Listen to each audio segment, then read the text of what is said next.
Oh. The first time I saw Jordan stride into my philosophy class, he carried himself with an ease that seemed almost out of place in a room full of unsure, wide-eyed freshmen. He was charming in a way that was both effortless and unself-conscious. His laughter had a way of filling the room, spilling over to even the most stoic students. It wasn't just the girls. Though they were clearly smitten, Jordan had a magnetic pull that worked on everyone, myself included. Of course, I didn't show it. I couldn't. At 68 years old, I had cultivated an exterior of authority, one that commanded respect. My colleagues often commented on how disciplined my students were, how I kept even the most rebellious in line. It was a reputation I prided myself on. But with Jordan, it wasn't easy. Not because he disrespected me. On the contrary, he was attentive and polite.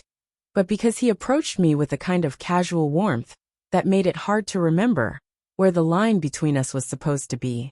"Miss Gloria," he'd call out after class, that lopsided grin lighting up his face. Do you ever wonder if Plato would have been on social media? Maybe posting cryptic cave metaphors? The students within earshot would laugh. And I would too, but only briefly.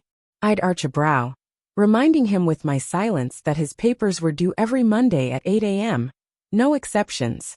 Philosophy thrives in discussion, Jordan, not distractions, I'd reply curtly, my voice firm. And yet his grin would never falter.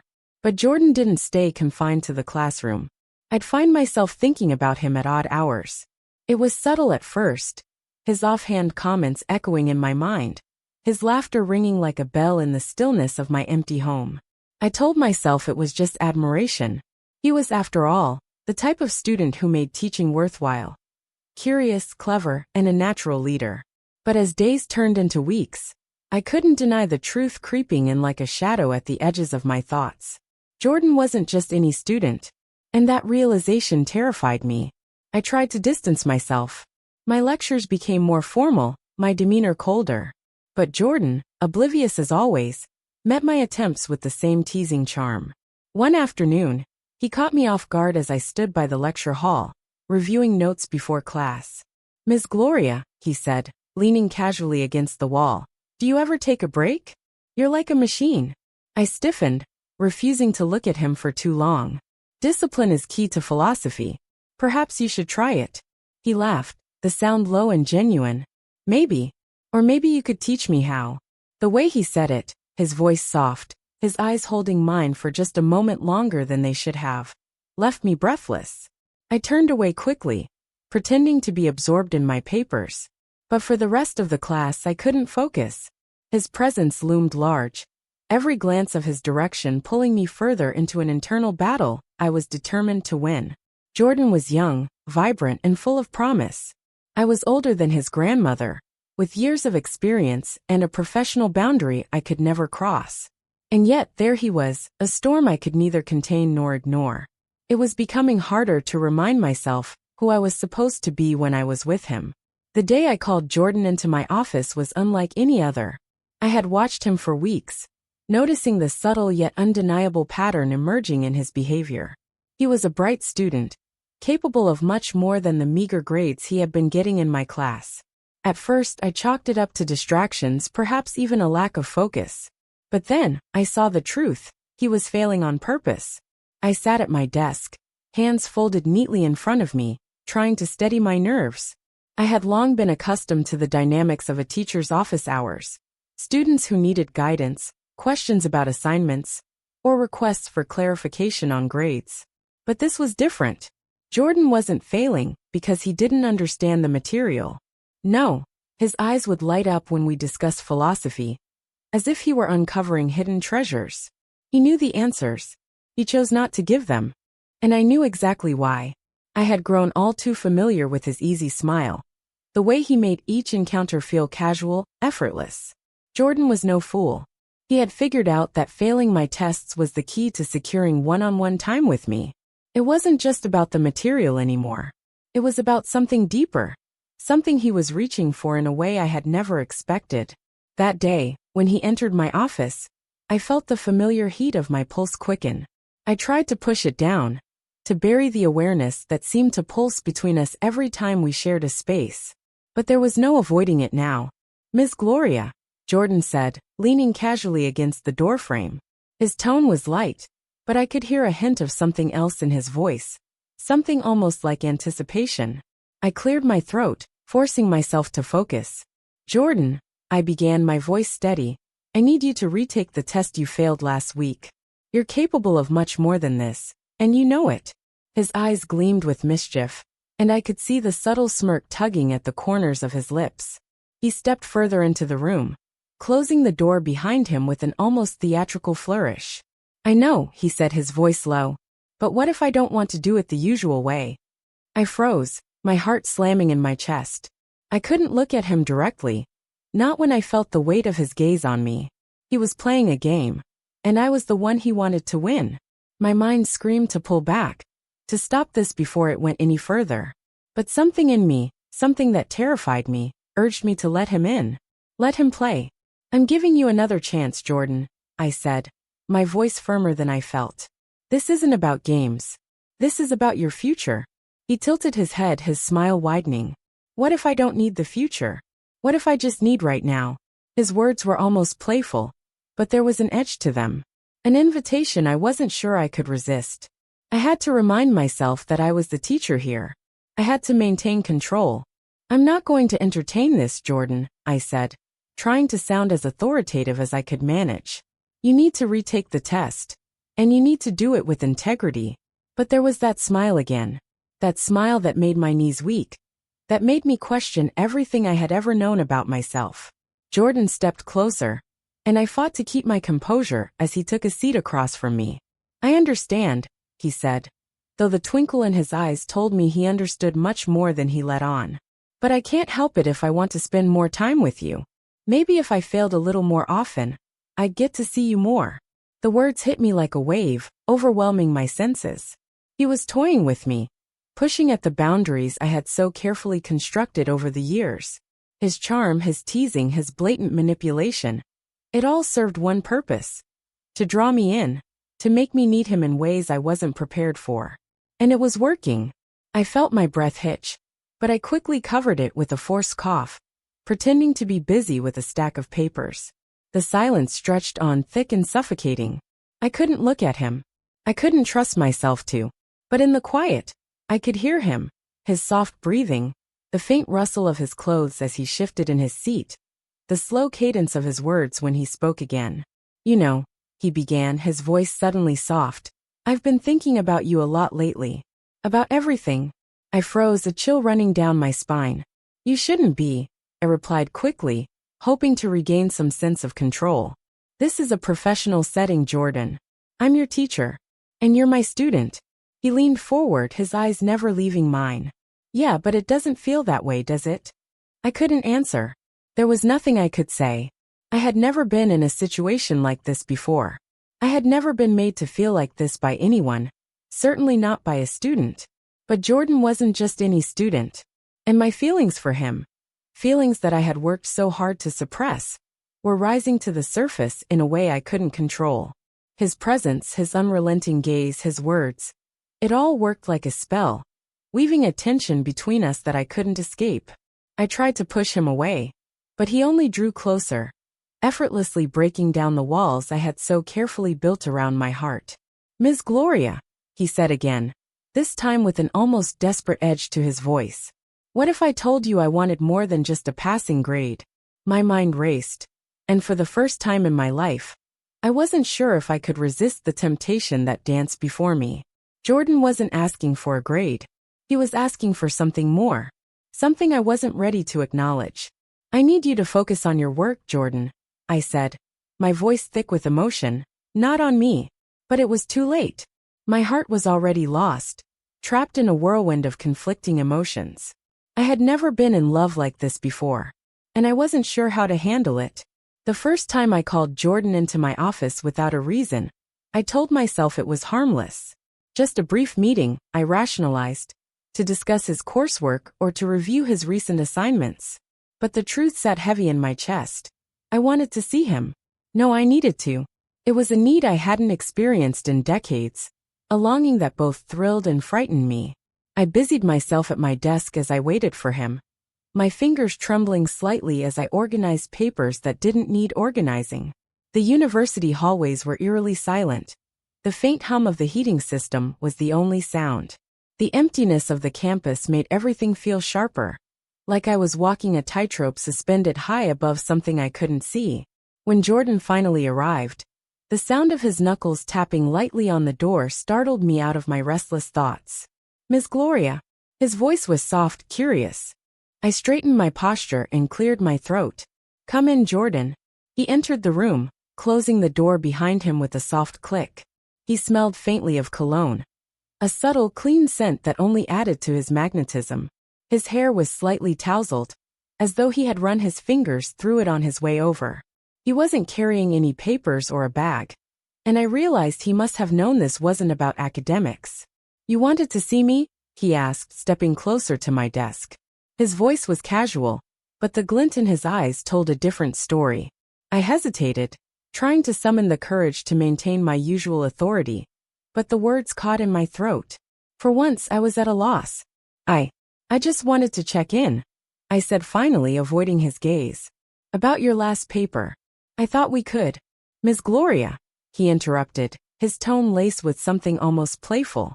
"We both know that's not why I'm here." I felt my pulse quicken as his words hung in the air.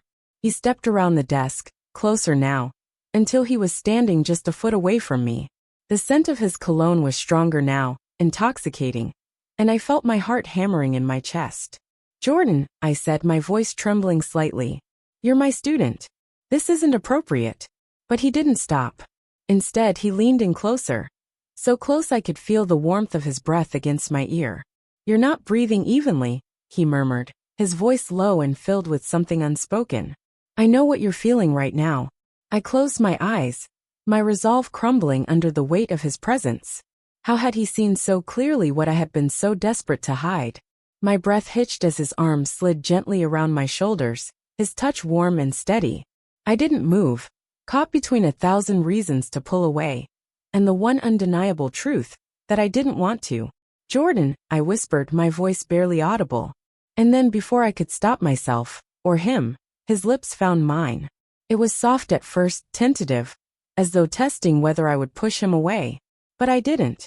I couldn't. Instead, I leaned into him, letting the kiss deepen, letting the world outside my office fall away entirely. It was a kiss that defied reason, a kiss that obliterated every boundary I had spent a lifetime constructing. His hand cupped my face, his touch gentle yet insistent, and I felt something inside me unravel.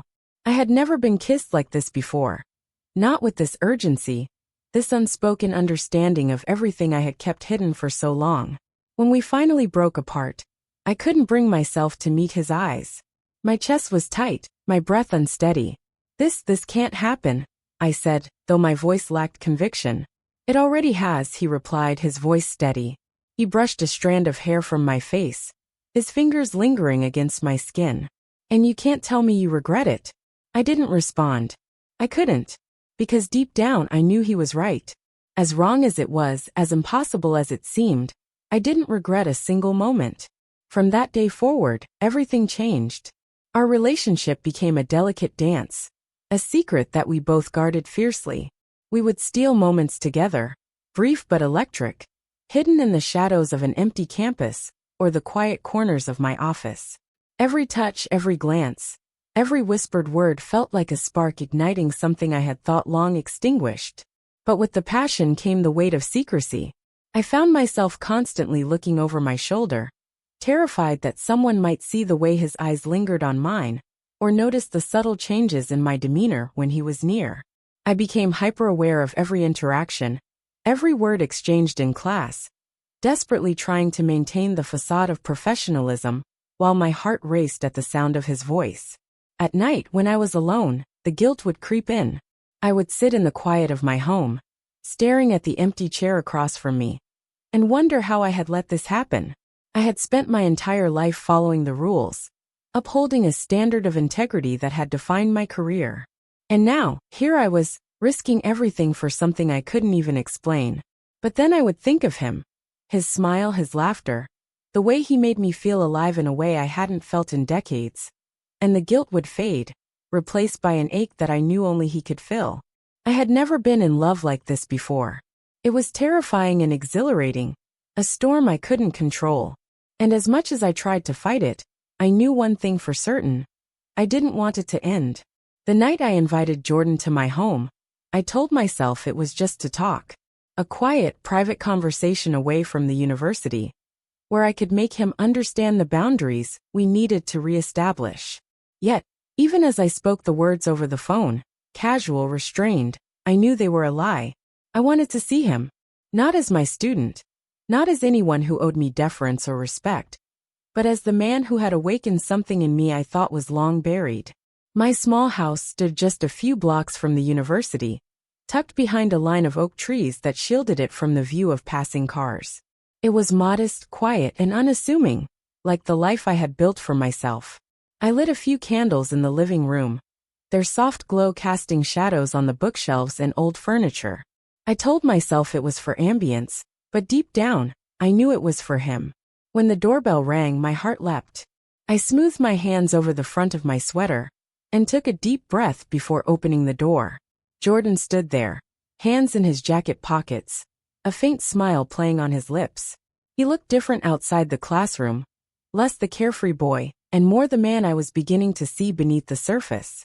His hair was slightly damp from the evening mist, and the scent of his cologne mixed with the crisp night air as he stepped inside. "Thanks for inviting me, Miss Gloria," he said, his voice warm. He looked around the house, taking in the shelves lined with books, the framed photographs, the carefully arranged furniture. "This place suits you.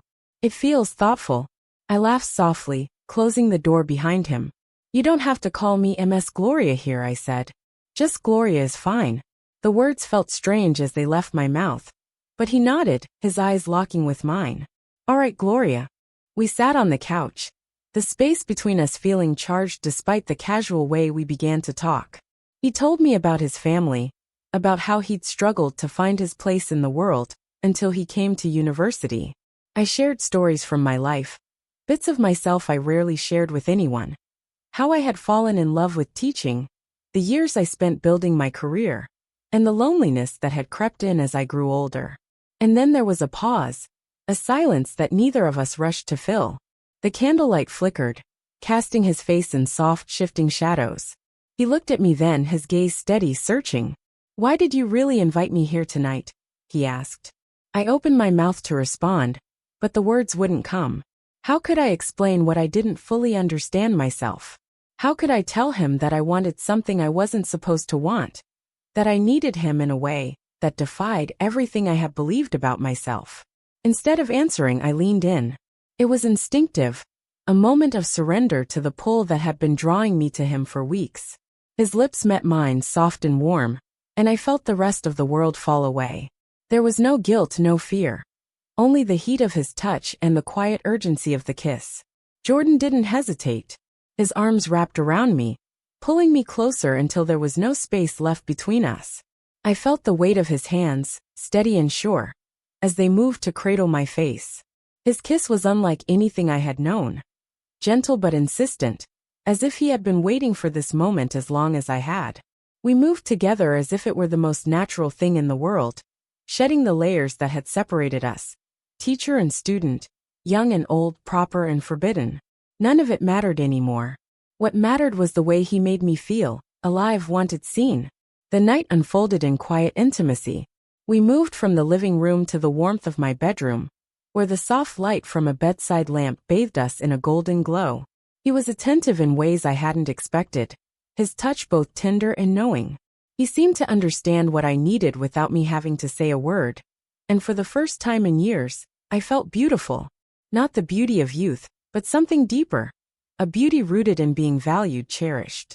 As dawn broke, we lay tangled together in the quiet, his arm draped over me, his breath soft and even against my shoulder.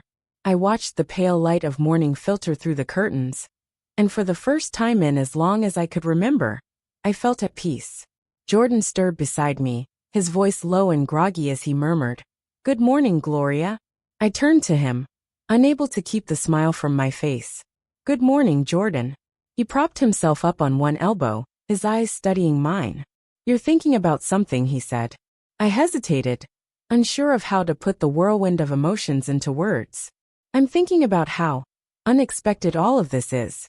How I didn't know I could feel this way again. Jordan smiled, brushing a strand of hair from my face. You deserve to feel this way, he said. You deserve to feel alive. Tears pricked at the corners of my eyes, but I blinked them away, letting his words settle into the quiet corners of my heart. I didn't know what the future held, how we would navigate the delicate balance of secrecy, how long this could last. But in that moment, none of it mattered. What mattered was the way he looked at me, the way he made me feel, the life he had breathed into a part of me I thought was long gone. As we lay there, the day stretching ahead of us, I allowed myself to believe, just for a little while, that this love, however forbidden, could be enough.